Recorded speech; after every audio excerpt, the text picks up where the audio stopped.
Salut les artistes, j'espère que vous allez bien. Dans l'épisode précédent, on a démonté complètement la DR125. Aujourd'hui, le but, ça va être de peindre le cadre. La première étape, c'est de passer un dégraissant avant peinture. La deuxième étape, c'est de passer une sous-couche époxy en bombe. Après, j'ai à peu près 12 heures de séchage. Et après, la dernière étape, c'est de passer la peinture au pistolet. Donc c'est une peinture en bicomposant. Donc j'ai un durcisseur et de la peinture. Ben voilà. Ben allez, c'est parti.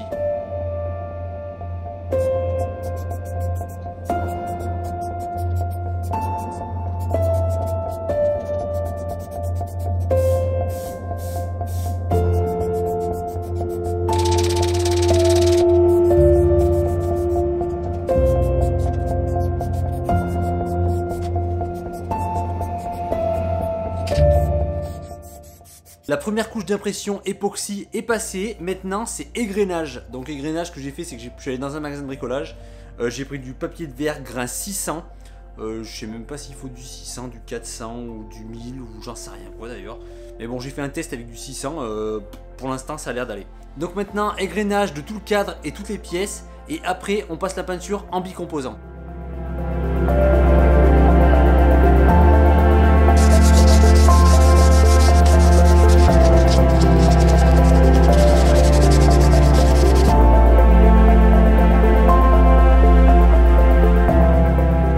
Comment ça se présente?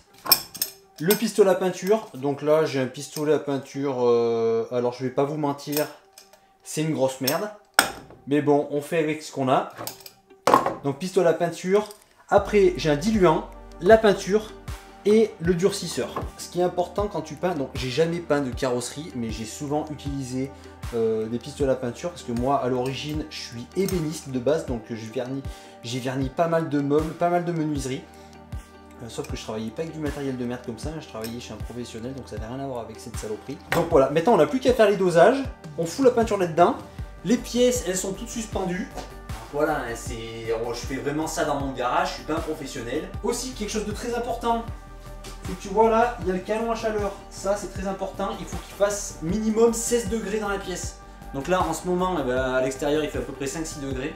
Donc autant dire que tu mets un bon canon à chaleur pour chauffer la pièce, parce que sinon ta peinture, ça fout la merde. Allez, c'est parti, on va attaquer de faire le dosage. Entre deux couches, il faut laisser sécher à peu près 20-30 minutes. Très important aussi, avoir un masque. Donc ça, c'est qu'un masque FFP3. C'est pas ce qu'il faut, normalement c'est un masque à cartouche.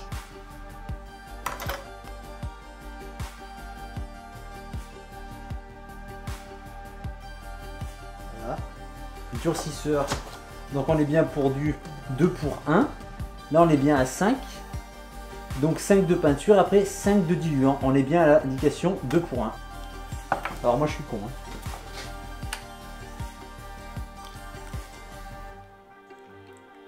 Voilà. Et maintenant, à peine de diluant. Donc le diluant c'est vraiment à peine.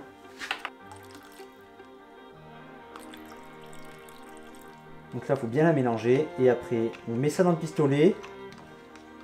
On fait les réglages du pistolet, donc là les réglages il n'y en a que 2, alors que d'habitude sur un pistolet une bonne qualité t'en as 4. J'aurais jamais cru que ça allait être aussi liquide. La peinture que j'utilisais avant, moi, elle était plus épaisse que ça.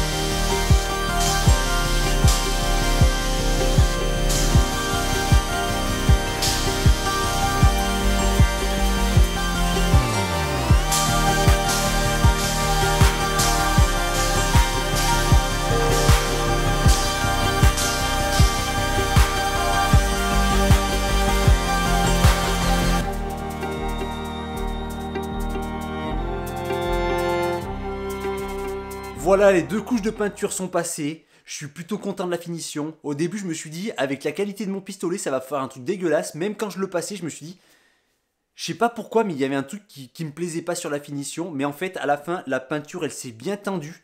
ça fait un truc vraiment propre. Donc après, je sais pas si toi un jour tu veux essayer de peindre ton cadre. Si t'as jamais peint au pistolet, franchement, je te le déconseille. Tu devrais plutôt d'abord essayer de peindre des pièces métalliques plus faciles parce qu'un cadre, t'as des recoins, des coins, tu risques de faire des coulures et tout. Moi, j'en ai fait une ou deux des coulures, mais bon, c'est pas grave. Comme je te dis, hein, c'est une moto pour aller dans les chemins, donc pour aller la rayer par les cailloux. Je vais pas me prendre la tête sur la finition. Mais quand même, je suis plutôt content. Maintenant, mon programme, c'est qu'il y a toutes les pièces là-bas qui sont sur l'établi. Toutes les pièces, je vais les nettoyer comme il faut parce qu'il y en a quand j'ai démonté, je les ai pas toutes nettoyées. Mais il y en a qui sont pleines de graisse.